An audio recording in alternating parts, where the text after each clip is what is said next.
Pada kesempatan kali ini kita akan membahas 7 sifat Imam Mahdi yang harus kita ketahui sebelum kemunculannya. Apa saja ciri-cirinya? Di suatu masa, ketika kebenaran terasa asing dan kebohongan justru dianggap biasa, manusia hidup tetapi jiwanya mati. Mata terbuka, namun hatinya tertutup. Kita hidup di zaman di mana yang jujur dicurigai, yang zolim dipuja, dan yang mengingatkan dianggap musuh. Agama disebut, namun tidak dihidupkan. Al-Quran dibaca, namun tidak dipatuhi.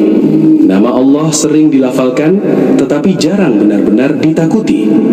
Di saat itulah Rasulullah Shallallahu Alaihi Wasallam meninggalkan pesan besar, sebuah kabar yang membuat orang beriman bertahan dan membuat orang lalai semakin gelisah, bahwa di penghujung zaman Allah tidak akan membiarkan dunia tenggelam tanpa cahaya. Akan datang seorang hamba, bukan nabi, bukan malaikat, tetapi manusia biasa yang dipilih dengan cara luar biasa. Namanya disebut di langit, sementara di bumi ia belum dikenal.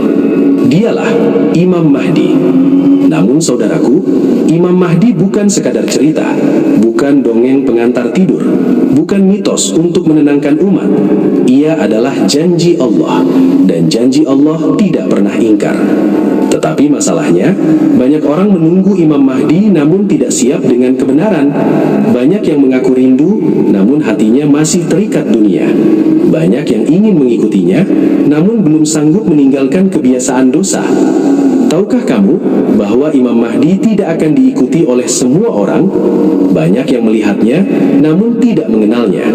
Banyak yang mendengarnya, namun menolaknya. Karena Imam Mahdi tidak datang membawa kenyamanan, melainkan kejujuran yang menyakitkan. Ia tidak memanjakan hawa nafsu. Ia tidak menawar kebenaran. Ia tidak berkompromi dengan kebatilan. Dan justru karena itulah, hanya hati-hati tertentu yang mampu menerima kehadirannya. Saudaraku, di akhir zaman, fitnah tidak lagi datang dari pedang, tetapi dari lisan, dari layar, dari ide, dan dari ajaran yang terlihat benar, namun menjauhkan dari Allah. Banyak orang akan mengaku Imam Mahdi. Banyak tokoh akan mengklaim sebagai penyelamat. Banyak pemimpin akan menjual agama demi pengaruh dan kekuasaan. Jika iman kita lemah, kita akan mudah tertipu. Jika ilmu kita dangkal, kita akan mudah terbawa arus. Karena itulah, mengenal sifat Imam Mahdi bukan sekedar pengetahuan, tetapi perlindungan iman. Video ini bukan untuk menebak-nebak waktu, bukan untuk menyebut nama, bukan untuk menciptakan sensasi. Video ini adalah cermin untuk hati kita. Karena sebelum Imam Mahdi muncul di hadapan manusia, Allah ingin melihat siapa yang layak mengenalnya.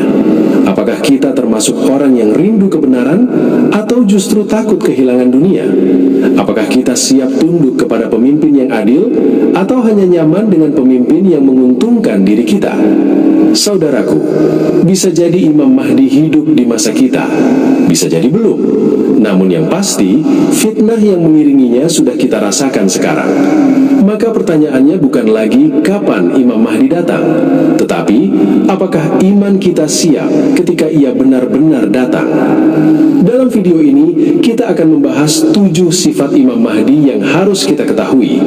Bukan untuk mencari sensasi, tetapi agar hati kita tidak salah mengenali dan iman kita tidak salah memilih. Mari kita mulai dari yang pertama. Imam Mahdi adalah hamba yang sangat rendah hati. Sifat pertama Imam Mahdi, dan justru yang paling sering diremehkan manusia, adalah kerendahan hati. Imam Mahdi bukanlah sosok yang berdiri di mimbar sambil berkata, "Aku adalah penyelamat kalian." Bukan pula orang yang berkeliling membawa klaim, "Aku yang paling benar." Justru sebaliknya, dalam banyak riwayat disebutkan, ketika manusia memaksanya menjadi pemimpin, Imam Mahdi menolak. Mengapa? Karena orang yang benar-benar layak memimpin umat adalah orang yang tak pernah menginginkan kekuasaan. Imam Mahdi memahami satu hal yang tidak dipahami kebanyakan manusia, bahwa kepemimpinan bukan kehormatan, melainkan pertanggungjawaban yang mengerikan di hadapan Allah. Ia tahu setiap keputusan akan dihisab, setiap darah yang tumpah akan dimintai jawab, setiap kezoliman sekecil apapun akan menjadi beban di akhirat. Kerendahan hati Imam Mahdi lahir bukan karena kelemahan, tetapi karena ketakutan yang dalam kepada Allah. Ia tidak merasa paling suci, ia tidak merasa paling alim, ia tidak merasa paling pantas, dan justru karena itulah Allah meninggikan derajatnya. Saudaraku, di akhir zaman banyak pemimpin tampil percaya diri namun hatinya kosong. Banyak yang berbicara lantang namun tidak takut dosa. Imam Mahdi berbeda. Semakin besar amanah yang mendekat kepadanya, semakin ia menundukkan kepalanya kepada Allah. Yang kedua, Imam Mahdi memiliki keimanan yang sangat kuat. Sifat kedua Imam Mahdi adalah iman yang kokoh di tengah badai fitnah. Imam Mahdi tidak hidup di zaman yang tenang. Ia hidup di masa ketika kebenaran diputarbalikan, ulama dicurigai, dusta diberi panggung, agama dijadikan alat kekuasaan. Namun imannya tidak goyah. Mengapa? Karena iman Imam Mahdi bukan iman yang lahir dari teori, melainkan iman yang dibangun lewat luka, ujian, dan kesabaran. Ia diuji dengan kesendirian, ia diuji dengan tekanan, ia diuji dengan fitnah yang menghantam nama baiknya. Namun, di saat manusia mencari pelarian, Imam Mahdi justru semakin mendekat kepada Allah. Solatnya bukan sekedar gerakan, doanya bukan sekedar kata-kata, tangisnya bukan untuk dilihat manusia, imannya hidup. Ia percaya kepada janji Allah, meskipun realita tampak bertolak belakang. Ia yakin pertolongan Allah, meskipun jumlah pengikutnya sedikit. Saudaraku, di akhir zaman, iman yang lemah akan tumbang, iman yang ikut tren akan tersesat. Tetapi Imam Mahdi berdiri tegak, karena imannya tidak bergantung kepada keadaan, melainkan kepada Allah semata. Yang ketiga, Imam Mahdi sangat adil dan membenci kezaliman. Rasulullah Shallallahu Alaihi Wasallam bersabda bahwa Imam Mahdi akan memenuhi bumi dengan keadilan setelah sebelumnya dipenuhi kezaliman. Ini bukan keadilan biasa, ini adalah keadilan yang mahal harganya. Imam Mahdi tidak adil karena pencitraan, tidak adil demi popularitas, tidak adil karena tekanan massa. Ia adil karena takut kepada Allah. Baginya, keadilan lebih penting daripada stabilitas palsu. Kebenaran lebih berharga daripada dukungan mayoritas. Ia berani menegur penguasa, ia berani menolak suap, ia berani melawan sistem yang rusak. Dan karena itulah banyak yang membencinya. Namun, Imam Mahdi tahu satu hal, jika Allah ridho, maka kebencian manusia tidak berarti apa-apa. Saudaraku, keadilan Imam Mahdi bukan hanya dalam hukum, tetapi juga dalam sikap. Ia tidak memandang suku, tidak memandang kekayaan, tidak memandang status. Yang benar tetap benar, yang salah tetap salah. Dan inilah keadilan yang sudah lama dirindukan umat. Yang keempat, Imam Mahdi memiliki akhlak yang sangat mulia. Sifat keempat Imam Mahdi adalah akhlak yang menyerupai Rasulullah Sallallahu Alaihi Wasallam. Ia lembut namun tidak lemah. Ia tegas namun tidak kejam. Ia sabar menghadapi hinaan namun keras terhadap kebatilan. Imam Mahdi tidak membalas cacian dengan cacian. Ia tidak memerangi kebodohan dengan emosi. Ia tidak mengalahkan musuh dengan kebencian. Akhlaknya adalah senjatanya. Lisannya dijaga, tangannya dijaga, hatinya dijaga. Karena ia tahu di akhir zaman banyak orang kalah bukan karena lemah iman, tetapi karena rusak akhlak. Imam Mahdi menghidupkan kembali adab, menghidupkan rasa malu, menghidupkan kejujuran. Dan dengan akhlaknya itulah Allah memenangkan dakwahnya.